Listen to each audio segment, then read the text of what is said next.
오늘 본문의 말씀을 가지고 우리 당신은 모델입니다 라는 제목으로 같이 말씀을 나누기를 원합니다.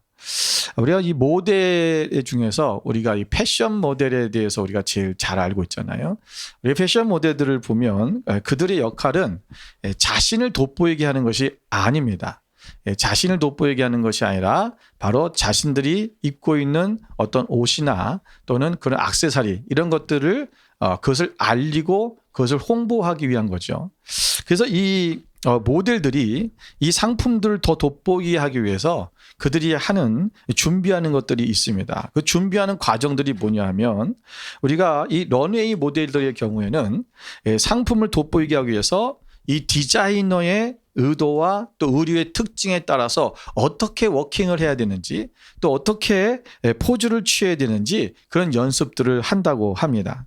그래서 각 의류가 지닌 그 특징을 강조할 수 있는 걸음걸이가 있고요. 또 그 몸짓을 연구하는 거죠.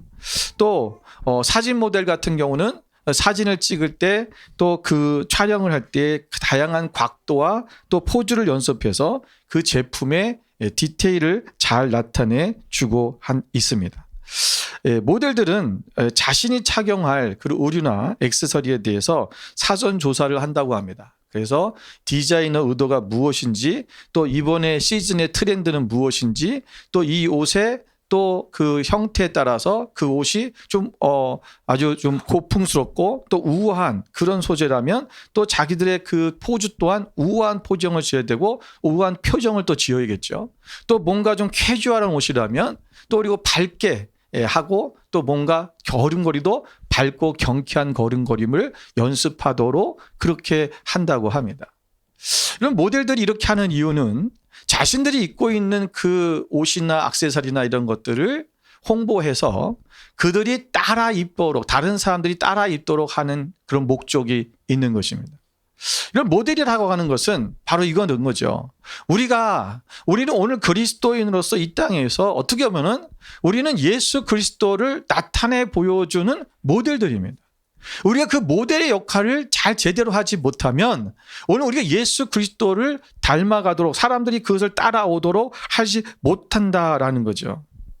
오늘 본문의 말씀에 보면 이스라엘의 백성들이 남유다 백성들이 다시 그들이 예루살렘으로 포로로 잡혀갔다가 돌아왔을 때에 오늘 그들은 과거의 그 예루살렘 다시 말하면 그 솔로몬의 성전이 있었던 그 옛 왕국 그 아름답고 굉장히 우아했던 그 나라를 생각했던 것입니다. 그래서 그 과거의 옛 왕국을 회복하고 싶었던 거죠. 그런데 오늘 하나님께서는 그들이 과거의 그런 이 왕국 그것을 실현하고 그 어떤 과거의 그런 화려한 모습 그런 성전 그것을 바랐었던 것은 아닙니다. 그런데 오늘 이 이스라엘 백성들은 그것을 착각했어요. 그래서 그들은 계속해서 예루살렘에 멸망하기 이전의 삶을 사는 것 그때로 돌아가는 것을 꿈꾼 거죠. 그래서 오늘 본문에 보면 19절에 그들이 만군의 여호와가 이같이 말하노라 넷째 달의 금식과 다섯째 달의 금식과 일곱째 달의 금식과 열째 달의 금식이 변하여 이렇게 말하잖아요. 다시 한번 무슨 말입니까? 오늘 남유다 백성들이 돌아와서도 계속해서 금식을 행했다는 거예요. 왜 금식을 왜 했냐면 여러분 여기서 말하고 있는 이 10월의 금식, 4월의 금식, 5월의 금식 또 7월의 금식이 있는데 이 금식들은 그들이 바벨론에 의해서 멸망당했을 때를 상징하는 거예요. 여러분 좀 스크린을 좀 보시면 여러분 먼저 이 시간선으로 보시면 우리가 이제 여기 숫자적으로 하면은 우리가 4월의 금식이 먼저처럼 보이지만 시간적으로는 10월의 금식이 먼저예요. 이거는 바벨론의 느부갓네살 왕의 군대가 예루살렘에 이르러서 예루살렘을 포위하고 공격하기 시작했던 날, 그날을 기념하는 거예요. 또 거기 4월의 금식이 뭐냐면 이 느부갓네살 왕이 이제 그 예루살렘을 함락하고 된 것. 다시 말하면 예루살렘이 완전히 함락돼서 전쟁에 친 그때를 기억한 날이 4월의 금식이에요. 또 5월의 금식이 있습니다. 5월의 금식은 이 바벨론의 공격으로 인해서 예루살렘의 성전과 왕궁과 또 귀족들의 집들이 다 불살라져버리고 폐허가 된 것을 기념하는 절기가 바로 5월의 금식이에요. 7월의 금식도 있습니다. 7월의 금식은 뭐였냐면 바로 예루살렘 멸망 이후에 이스라엘에 그 총독이 세워졌어요. 그러니까 바벨론 총독을 세웠는데 그 사람이 그달랴인데 이 그달랴를 유대인들이 죽였어요.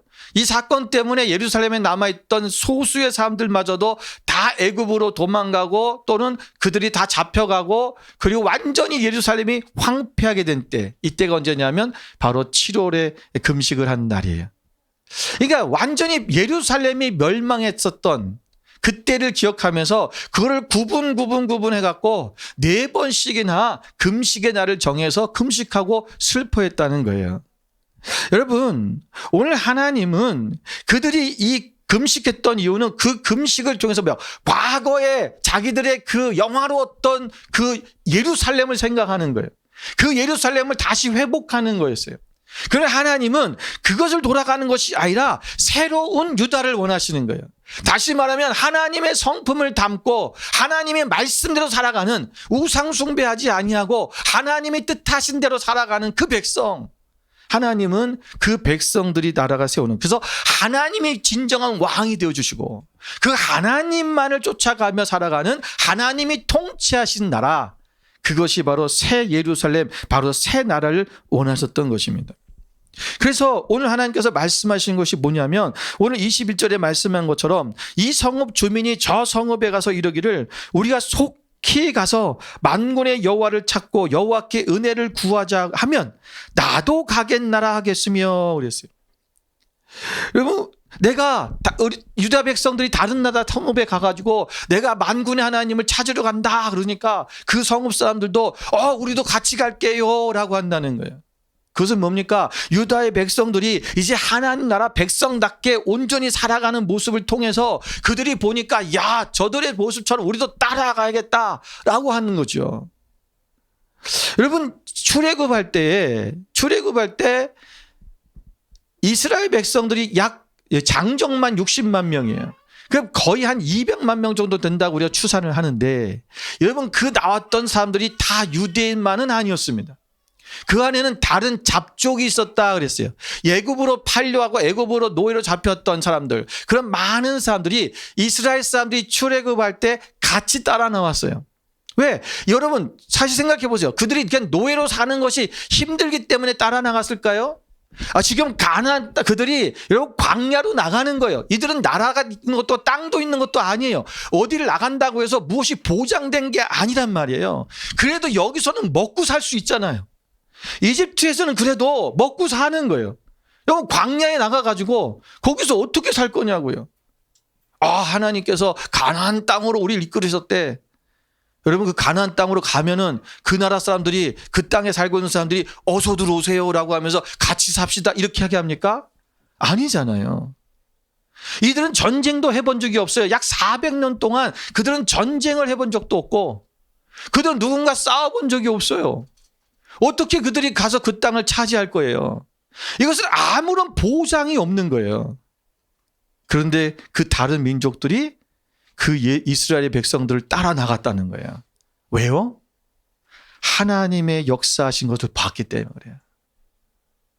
오늘 우리의 삶 속에 하나님이 어떻게 역사하시고 있는가, 하나님이 정말 살아계신가를 보여줄 수 있는 그 모델들이 되어야 된다는 거예요.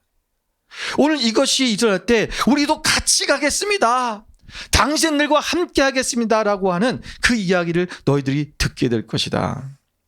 여러분, 오늘 우리는 하나님 앞에 이러한 세상의 모델이 되어서 예수 그리스도를 보여주고 알게 하고 그리고 믿게 하는 바로 그리스도인들이, 진정한 그리스도인들이 되어야 될 줄로 믿습니다. 그렇다면 우리는 어떤 모델을 보여줘야 될까? 우리가 그리스도인으로서 모델이 되어줘야 되는데 어떤 모델을 보여줘야 되는가라는 거죠. 그 첫 번째는 우리는 정직해야 됩니다. 오늘 우리가 읽지 않았지만 앞단락에 보면 5절부터 17절에 이렇게 말씀하고 있습니다. 이제 내가 다시 예루살렘과 유다 족속에게 은혜를 베풀기로 뜻하였노니 너희는 두려워하지 말지니라.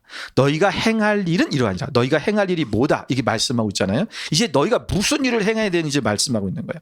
거기 보면 너희는 이웃과 더불어 진리를 말하며 너희 성문에서 진실하고 화평한 재판을 베풀고 마음에 서로 해하기를 도모하지 말며 거짓 맹세를 좋아하지 말라. 이 모든 일은 내가 미워하는 것이니라 여호와의 말이니라. 여러분, 이 16절과 17절에 있는 이 말씀을 한마디로 말한다면 정직하라라는 얘기예요. 여러분, 우리가 이스라엘 백성들이 여러분 포로 생활에서 돌아와서 유다 백성들이 아무것도 가진 것이 없었어요.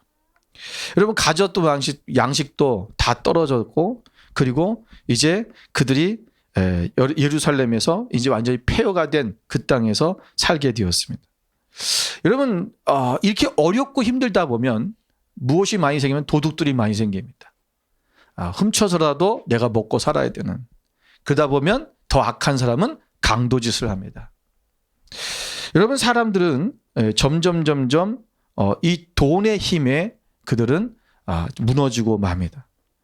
여러분, 세상은요, 이 정직하라고 가리키고 있는데 우리는 세상 속에서도 많은 사람들이 이 정직이라는 삶 속에서 방황합니다. 갈등하고 있다라는 거예요. 왜냐하면 정직하지 못한 사람들이 잘 되거든요. 정직하지 못한 사람들이 나보다 더 잘 사는 것처럼 보이거든요. 그러니까 우리 또한 이 정직이라는 것을 그냥 헌신처럼 버려버리고 우리가 쉽게 걷어차 버리는 경우가 많이 있습니다. 여러분, 하나님의 은혜를 받은 자들이 해야 할 일은 자기 것을 포기하는 것입니다. 자기 것을 포기하는 것, 이것이 바로 정직의 첫걸음입니다. 여러분, 초대교회 때 큰 사건이 하나 있었습니다. 그게 뭐냐면 아나니아와 삽비라의 사건이에요. 여러분, 아나니아 삽비라가 자기 땅을 다 팔아서 하나님께 드리기로 그렇게 약속을 했습니다. 그런데 땅을 다 팔고 나니까 아까운 거죠. 우리 뭐 먹고 살지? 그런 생각이 들 거 아니에요. 그래서 드리려고 했던 그 땅의 그 값의 일부를 빼놓고 갖다 드렸죠. 그때 베드로가 이렇게 말합니다. 네 것이 다 전부냐? 그때 예 하고 거짓말을 했어요. 그 거짓말을 하는 순간 이 아나니아가 거기서 죽어버리고 맙니다. 급사해 버렸어요. 그 아나니아 삽비라도 곧 뛰어 따라 들어왔다가 그 질문에 그도 거짓말을 했다가 바로 죽어나갑니다. 야, 여러분, 이거 너무 무서운 일이잖아요. 왜 하나님은 초대교회가 처음 시작할 때에 이 아나니아와 삽비라 사건을 하나님께서 우리에게 보여주시는가? 이 말씀은 바로 우리가 그리스도인들이 있어서 정직이라는 것이 얼마나 중요한가를 가르쳐 주시고자 하는 거예요. 우리가 오늘날 거짓말했다가 바로 죽는다 그러면 살아남을 사람이 여기 한 명도 없을 거예요. 예. 여러분, 우리 크리스찬들이 여러분 정말 거짓말 한 번 하면 다 죽는다 그러면 지금 아마 살아있을 사람이 누가 있겠어요. 근데 이때에 하나님께서 오늘 이 아나니아와 삽비라를 통해서 그걸 가르쳐 주고 싶으신 거예요.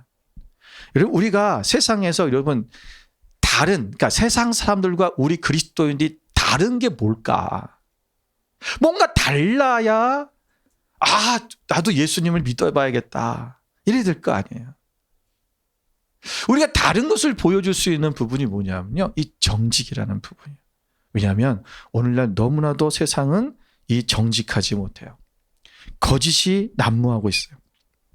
여러분, 누가복음 19장에 보면 삭개오라는 인물이 나옵니다. 여러분, 삭개오는 돈만 알았던 사람입니다. 그 돈을 벌기 위해서 남의 것을 토색했다, 빼앗았다, 이렇게 표현을 썼어요. 그것은 자기가 빼앗은 것이 있으면 4배로 갚아주겠습니다라고 했던 것은 바로 실제로 그런 삶이 있었다라는 거죠. 여러분, 당시의 세리들은요, 다른 사람에게 거짓말을 해서 돈을 벌었어요.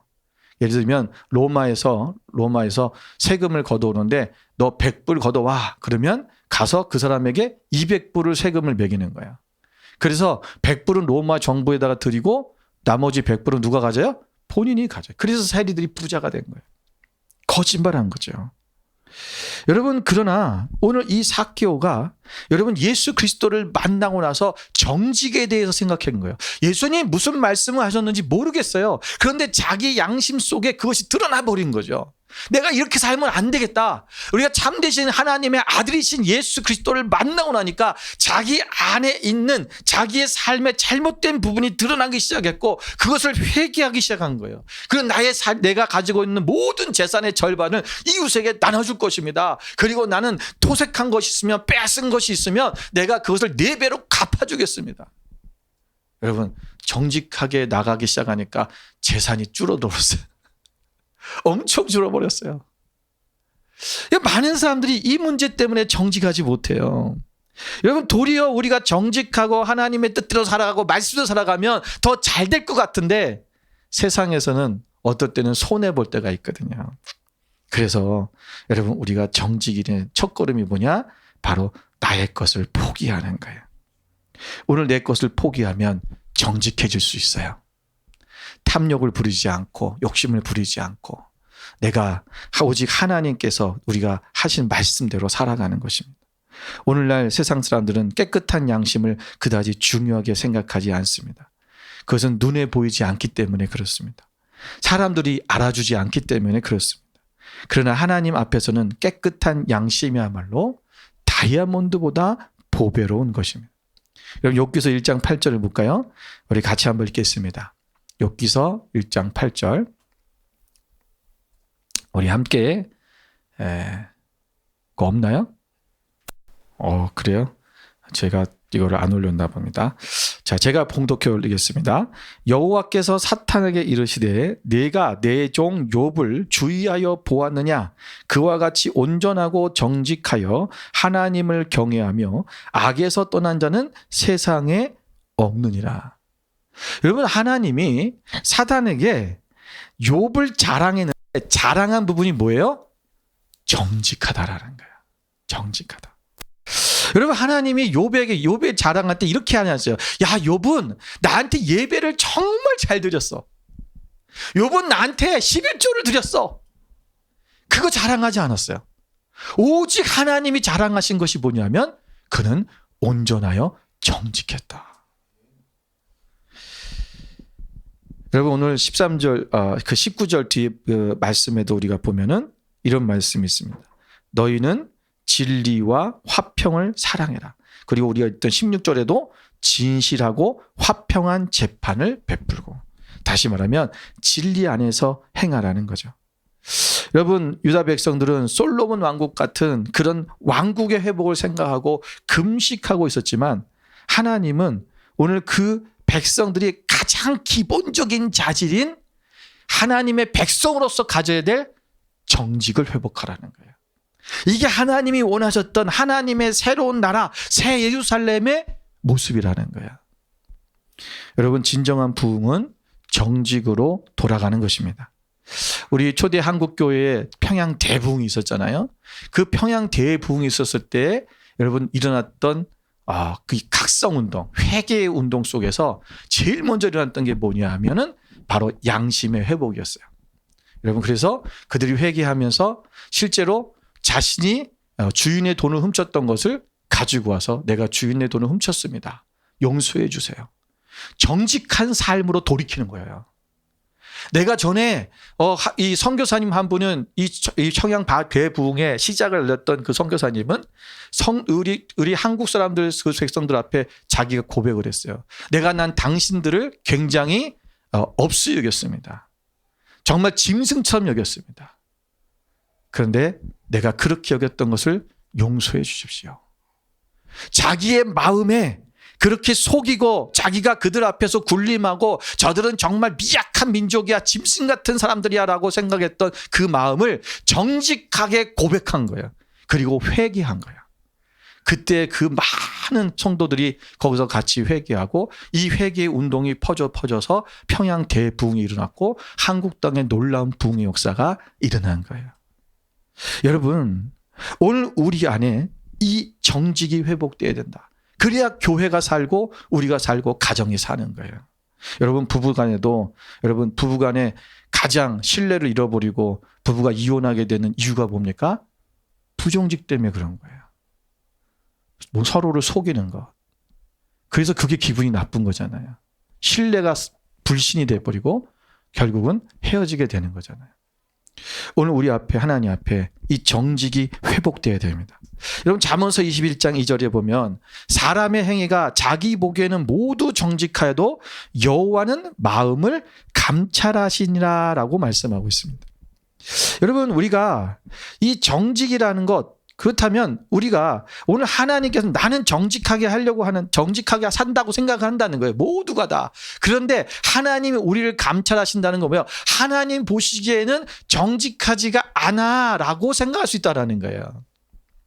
여러분 이 자본주의 사회가 우리가 발달하면서 과학 문명이 발달하고 또 우리가 우주로 지금 사람들이 많이 가기도 하고 우주의 개발이 일어나고 인공위성이 띄워지고 여러분 이런 시대에 우리가 살다 보니까 우리는 인간의 삶에서는 이 재물이 또 과학이 하나님보다 높아져 버렸어요. 여러분 하나님의 성품 그 형상을 닮은 오늘 인간은 도구화 되어 버리고 하나님의 믿는 신앙은 돈과 권력으로 대체되고 말았습니다. 인간보다 더 좋은 것들이 많아지고 힘 있는 것들이 많아지면서 사람들은 편법으로든지 속여서든지 또는 돈과 권력을 취하고자 진실을 팔아먹는 일들이 예사로운 일이 되어버린 거죠. 죄에 대해서 무감각해지고 진실에 대한 의미가 상실돼버린 현상들이 오늘날 이루어지고 있습니다. 여러분 진정한 정직이란 뭘까? 그럼 하나님이 우리를 감찰하시는데 우리 안에서 하나님이 그럼 하나님이 정직하다라고 하는 건 뭘까라는 거예요. 자, 열왕기하 18장 3절부터 6절까지의 말씀을 우리 다 같이 함께 봉독하겠습니다. 함께 있습니다. 히스기야가 그의 조상 다윗의 모든 행위와 같이 여호와께서 보시기에 정직하게 행하여 그가 여러 산당들을 제거하며 주상을 깨뜨리며 아세라 목상을 찍으며 모세가 만들었던 놋뱀을 이스라엘 자손이 그때까지 향하여 분향함으로 그것을 부수고 누수단이라 일컬었더라. 히스기야가 이스라엘 하나님 여호와를 의지하였는데 그의 전후 유다 여러 왕 중에 그러한 자가 없었으니 곧 그가 여호와께 연합하여 그에게서 떠나지 아니하고 여호와께서 모세에게 명령하신 계명을 지켰더라. 아멘. 자, 여기 보면 히스기야 왕이 나오는데 이 히스기야 왕이 뭐예요? 하나님 보시기에 정직했다는 거예요. 자, 하나님이 그 마음을 감찰하신다 그랬어요. 하나님이 보신다는 거예요. 우리 생각에 나는 정직한 것 같은데가 아니라 하나님 보시기에 정직해야 된다는 거예요. 그런데 하나님께서 지금 히스기야 왕을 정직하다고 얘기하셨잖아요. 근데 히스기야 왕이 정직하다고 얘기하신 이유가 뭐예요? 오늘 여기 성경에 나오는 오늘 지금 읽었던 3절부터 6절까지 내용들을 보면 히스기야 왕이 우상을 모두 척결해 버렸다는 거예요. 과거에도 우상을 버렸던 우상을 척결했던 왕들이 있었어요. 그러나 뭐 요시야 왕도 그랬고 그런데 오늘 지금 여기서 히스기야 왕을 하나님께서 더 강력하게 그를 정직하다고 하신 이유가 뭐냐면 모세가 만들었던 놋뱀을 기거해 버렸다는 거예요. 여러분 이게 얼마나 큰 사건인 줄 모르죠? 왜냐하면 이스라엘 백성들 모세는요 거의 신과 같은 존재예요. 모세 그러면 자신들을 애굽에서부터 탈출시켜 버리고 하나님의 말씀을 받아서 그 모세 오경을 세웠고 토라를 만들었잖아요. 그거를 행하셨던 어찌 보면 이스라엘의 그 유대교라고 하는 근간을 만든 사람이에요. 그런 사람이 세웠던 놋뱀이에요. 그것을 보고 이스라엘 백성들이 그것을 보고 모든 병이 났어요. 그런데 다른 것은 우상이라고 우리가 말할 수 있잖아요. 그런데 모세가 세운 놋뱀을 우상이라고 말할 수 없어요. 이스라엘 백성이 못하는 거예요. 그거는 우상이 아니에요. 왜? 하나님이 만들라고 그랬고 하나님이 저걸 보라 그랬잖아. 그런데 히스기야는요 그것 또한 우상이라고 본 거야. 우리는 오직 하나님만 바라봐야지, 하나님만 믿어야지 저 놋뱀 달려있는 지팡이에 달려있는 그 놋뱀 그것을 보고 믿으면 안 된다라는 거죠. 여러분 이 말씀은 무슨 얘기냐면 오늘 히스기야는 하나님의 온전한 말씀대로 살았다는 거예요. 그 말씀 그대로 여기서 6절에 보니까 모세에게 명령하신 계명을 지켰더라. 오늘 하나님의 말씀으로 사는 것이 정직입니다. 우리의 정직은 세상에서 우리가 정직하다라고 하는 기준들이 있어요. 그 기준 또는 내가 세운 기준이 있어요. 그래서 우리는 그것에 따라서만 우리가 정직이라고 생각하는 거예요. 그런데 하나님이 말씀하신 정직은 뭐냐면 하나님의 말씀대로 사는 거예요. 그게 정직하다라는 거예요. 그리고 오늘 우리가 이 정직이 회복될 때 여러분 믿지 않는 자들이 우리를 바라보고 나도 당신이 믿는 그 예수 그리스도 또 당신이 믿는 그 하나님을 나도 믿겠습니다. 따라가겠습니다. 라고 하는 그런 말을 들을 수 있는 우리가 모델이 되는 거죠. 두 번째는 기쁨을 회복해야 됩니다. 우리 19절에 보니까 이 금식들을 또 얘기하면서 뒷부분이 이렇게 말하고 있어요. 금식이 변하여 유다 족속에게 기쁨과 즐거움과 희락의 절기들이 되리니 오직 너희는 진리와 화평을 사랑할지니라. 여러분 금식을 했다는 것은 슬픔을 표현한 거잖아요. 여러분 슬픔과 근심 가운데 사는 사람은 무기력해지고 모든 일에 비관적으로 살게 됩니다. 이스라엘 백성들이 무려 4차례에 걸쳐서 금식을 했다. 금식의 절기를 지켰다라는 것은 그들이 이 암담한 사망 속에 있는 그들에게 하나님께서는 오늘 그들에게 새로운 기쁨을 주시기를 원하는 거예요. 너희 슬퍼하지 마라. 근심하지 말아라. 그 금식을 하는 것은 뭐야? 계속해서 우리가 망했어. 이걸 생각하는 거잖아요. 여러분 우리가 망했다라는 것을 생각하는 순간 우리가 과거에 다시 옛날엔 내가 이랬는데라는 것을 생각하지만 그 다음에 오는 우리의 마음은 뭐냐면 우리는 옛날처럼 될 수 없어라는 거예요. 오늘날 많은 그리스도인들이 이런 패배감에 사로잡혀 있습니다. 우리가 과거에 우리가 교회의 그 영광, 하나님께서 교회들을 통해서 한국 교회를 사용했던 그 영광, 또 우리 서양 교회들 가운데 세웠던 그 영광이 지금 다 죽어버렸잖아요. 우리는 그것을 그냥 애통하기만 해요. 왜 교회가 이렇게 되었을까? 하나님은 말씀하시 너희가 슬퍼하고 근심하는 것이 아니라 이제는 그 금식이 변해서 기쁨과 즐거움과 희락의 절기가 될 것이다. 왜 금식하냐? 금식을 왜 하는 거예요? 뭐 하려고 금식하는 거예요? 단순히 슬퍼하려고 금식하는 게 아니에요. 금식은 반드시 따라가는 게 있어요. 그게 뭐예요? 기도예요. 금식하며 기도하는 거예요. 우리가 하나님 앞에 내가 먹지 않고 내가 오직 기도에 집중하기 위해서 금식하는 거지. 단순히 그냥 금식만 하려고 하는 금식은 그건 다이어트예요. 우리가 하나님 앞에 이거 보세요. 우리가 이제는 과거의 삶에 얽매여 있을 필요가 없다라는 거죠. 이제는 너희가 하나님께서 주시는 그 기쁨으로 나아가라는 거예요. 여러분 시편 30편 11절 12절 같이 말씀을 보겠습니다. 함께 읽겠습니다. 주께서 나의 슬픔이 변하여 내게 춤이 되게 하시며 나의 베옷을 벗기고 기쁨으로 띄우셨나이다. 이는 잠잠하지 아니하고 내 영광으로 주를 찬송하게 하심이니 여호와 나의 하나님이여 내가 주께 영원히 감사하리다. 아멘. 아멘. 여러분 슬픔이 변하여 내가 춤이 되게 하시고 기쁨이 되게 하신다는 거예요. 내 베옷을 벗기고 기쁨으로 띠를 띄우셨나이다. 내가 여호와 주님을 찬양하며 나가겠습니다. 여러분 우리의 삶에 우리의 화평과 우리가 진리 가운데서 오늘 우리가 할 삶을 행하면 하나님이 우리 가운데 기쁨으로 모든 삶을 바꿔주신다는 거예요. 여러분 우리가 슬플 때 여러분 근심이 올 때 여러분 어떻게 해야 되냐? 기뻐하라는 것입니다. 그리고 감사하라는 거예요. 여러분 하나님은 반드시 슬픔이 변해서 기쁨이 되게 하신다 그랬어요. 그러니까 우리가 여러분 세상 사람들이 볼 때 여러분 어떻습니까? 우리 그들이 슬프고 막 근심하고 염려하고 걱정하고 있을 때 우리도 똑같이 그러고 있다면 그게 무슨 모델이 되겠어요? 그리스도인들은 달라야죠. 슬픔이 올 때 기뻐하는 거야. 하나님이 함께 하실 거야.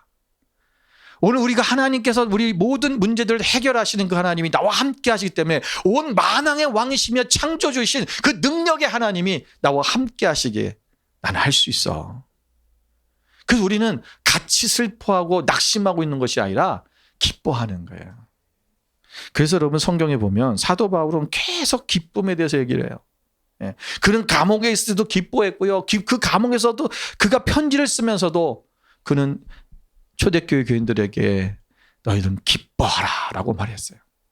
여러분 데살로니가 전서 5장 16절부터 18절 우리가 잘 알고 있는 말씀 있잖아요. 항상 기뻐하라, 쉬지 말고 기도하라, 범사에 감사하라. 이것이 그리스도 예수 안에서 너희를 향하신 하나님의 뜻이니라. 여러분 이것이 하나님의 뜻이라는 거야. 그럼 하나님의 뜻대로 살기를 원하잖아요.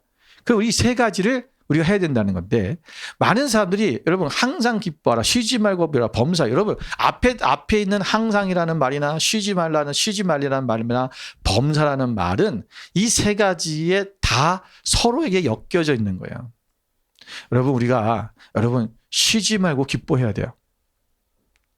여러분 우리가 근심하고 낙심하고 우리가 슬퍼할 일이 없어요. 하나님께서 하실 거예요. 우리가 범사에 모든 일에 여러분 기뻐하셔야 돼요. 슬픈 일이든 기쁜 일이든 안 좋은 일이든 좋은 일이든 여러분 기뻐하시는 거예요. 그 많은 분들이 이런 질문을 해요. 목사님, 우리가 어떻게 슬픈데 기뻐하고 감사할 수 있습니까? 어떻게 어려운 일이 왔는데 내가 기뻐하고 감사할 수 있겠습니까? 여러분 그림을 한번 볼까요? 이 그림 보시면 저는 이걸 자전거로 좀 표현을 하고 싶어요. 여러분 이 자전거가 앞으로 나아가려면 두 개의 바퀴가 굴러가야 돼요. 근데 이 두 개의 바퀴는 하나는 기쁨이고 하나는 감사예요.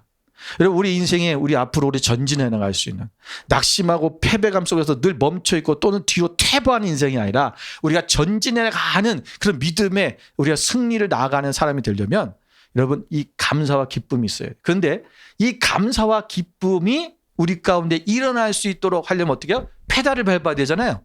그 페달을 밟는 게 뭐예요? 그게 바로 기도예요. 이 기도가 이 원동력인 거예요. 기도할 때 우리 안에 성령께서 우리 가운데 기쁨을 주셔요. 기도할 때 성령님께서 우리 가운데 감사하는 마음을 주세요. 그래, 내가 지금 힘들고 어렵지만 그러나 나는 지금 그래도 감사해. 하나님께서 오늘 나에게 이게 좀 부족하지만 그래도 나는 이만큼은 있잖아. 내가 이렇게 살 수 있잖아. 감사하는 거예요. 오늘 그것은 기도 외에는 이런 일이 일어날 수가 없어요.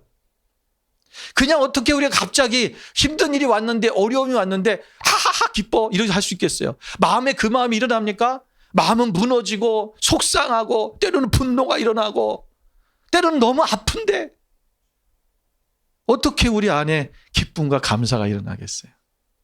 그때 기도하는 거예요. 하나님 도와주세요. 오늘 내 마음이 너무 힘들어요. 내 마음이 지금 아파요. 하나님, 내 마음이 너무 슬퍼요. 그러나 이것은 내 마음이고 성령님께서 내 안에 계시자니 성령의 마음으로 나를 채워주세요. 여러분 그렇게 기도할 때 우리 안에 이 기쁨과 감사가 다시 생겨나기 시작하는 거예요. 여러분 하나님의 사람들 가운데 두려움과 하나님을 찾는 마음을 주시는 그 부흥의 시대에는 항상 이런 일들이 일어났어요. 마지막 세 번째는 우리가 그리스도를 굳게 붙들어야 됩니다. 오늘 마지막 23절에 보니까 만군의 여호와가 이와 같이 말하노라. 그날에는 말이 다른 이방 백성 10명이 유다 사람 하나의 옷자락을 잡을 것이라. 곧 잡고 말하기를 하나님이 너희와 함께 하심을 들었나니 우리가 너희와 함께 가려 하노라. 이 말은 말씀 그대로 우리가 문자 그대로예요. 다른 나라 사람들이 유다 사람들이 옷자락을 붙잡고 내가 당신이 가는 그곳, 당신과 함께하기 원합니다. 우리도 데려가 주세요. 그들을 붙잡고 따라올 것이다 라는 것을 말씀하고 있는 거죠. 그런데 오늘 우리는 그렇다면 우리는 뭘 붙잡아야 돼요? 우리가 예수 그리스도를 붙잡아야 돼요. 여기서 유다 사람 한 사람은 우리가 영적으로 우리가 좀 이걸 해석을 한다면 유다 사람 한 명이 있어요. 그 한 명은 누굴까요? 바로 다윗의 왕위를 이어받은 바로 만왕의 왕이신 우리의 메시아이신 예수 그리스도예요. 오늘 그 예수 그리스도, 우리는 그분으로 말미암아 우리는 구원을 받은 자예요. 그래서 우리는 그 예수 그리스도를 굳건히 붙들어야 됩니다. 그리스도께서는 하나님이 함께 하신 분이고 모든 백성을 하나님께로 인도하시기에 충분한 분이십니다. 오늘 창세 이전부터 하나님과 함께 계셨고 우리를 위해 십자가에 죽으셔서 우리의 모든 죄를 다 하셨고 지금도 우리와 함께 계시는 그 하나님, 바로 예수님입니다. 여러분, 오늘 우리가 이 땅에서 그 예수 그리스도를 우리가 온전히 붙잡고 나아가는 삶이 우리 가운데 있어야 된다는 것입니다. 여러분, 우리가 곧 로마서 3장 10절부터 12절 말씀을 같이 한번 보겠습니다. 함께 읽겠습니다. 기록된 바 의인은 없나니 하나도 없으며 깨닫는 자도 없고 하나님 찾는 자도 없고 다 치우쳐 함께 무익하게 되고 선을 행하는 자는 없나니 하나도 없도다. 여러분, 이 로마서 3장 10절부터 12절에 있는 말씀에 보면 의인은 없고 하나도 없다 그랬어요. 여러분, 인간에게 참다운 의를 가진 사람은 한 명도 없습니다. 오직 하나님밖에 없습니다. 그리고 예수님밖에 없습니다. 오늘 우리는 그 의인이 되시는, 바로 우리를 선한 길로 인도하시는 그 예수 그리스도를 우리가 붙잡고 나가는 것입니다. 그분을 찾아야 된다는 거예요. 오늘 그분을 찾고 그분을 붙잡고 우리가 그리스도의 뜻을 따른 자가 될 때, 오늘 우리가 주님 안에서 먼저 그렇게 살아나갈 때 다른 사람들이, 믿지 않는 사람들이 우리를 보고 따라올 수 있게 된다라는 것을 말씀하고 있는 것입니다. 오늘날 우리는 정말 예수 그리스도를 믿는 믿음의 형제 자매들이 이 땅에서 그리스도인답지 못하고 세상과 전혀 다른 모습이 없기 때문에 우리가 어쩌면 교회가 오늘날 천덕꾸러기가 되어버리고 말았습니다. 오늘날 하나님께서 우리 교회들을 다시 세우실 것입니다. 오늘 교회가 다시 일어날 것입니다. 오늘 우리가 세상 속에서 모델이 되어줘야 됩니다. 우리가 하나님은 이런 분입니다. 예수 그리스도를 믿는 사람들의 삶은 이런 것입니다. 라고 우리가 보여줘야 된다는 거죠. 우리가 먼저 모델이 되어서 그들 또한 우리의 옷자락을 붙잡고 나도 당신과 함께 그 하나님을 만나기 원합니다.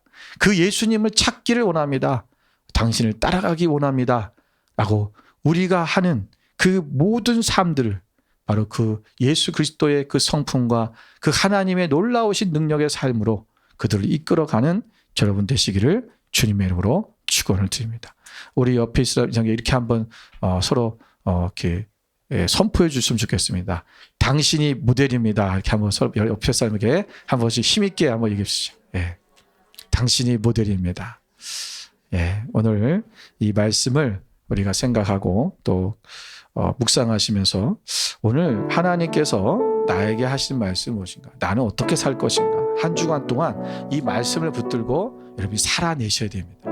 아니, 은혜 받고 우리가 그래 은혜 받았어. 그래 마음에 깨달음이 있어. 거기서 멈추서는 안 됩니다. 우리가 한 주간 이 말씀을 우리가 듣고 살아가는 것입니다. 여러분 주보에 말씀 요약과 함께 또 삶에 적용하기를 드렸어요. 여러분 그걸 보시고 또 내가 뭘 어떻게 살 것인가 라고 아직 생각하지 못하신 분들은 또 그것이 깨닫기 없는 분들은 그걸 보시고 그대로 한 주간도 살아야지 결단하시면 됩니다. 여러분이 이 결단을 우리 스스로 입으로 시인해서 고백하며 결단해야 됩니다. 여러분이 입술을 열어서 여러분 귀에 들릴 정도로만 소리를 내서 여러분 고백하십시오. 하나님 이렇게 살겠습니다. 오늘 말씀대로 우리가 정직하게 살겠습니다. 원다든가 이렇게 여러분 스스로가 고백하는 시간입니다. 우리 함께 기도하겠습니다.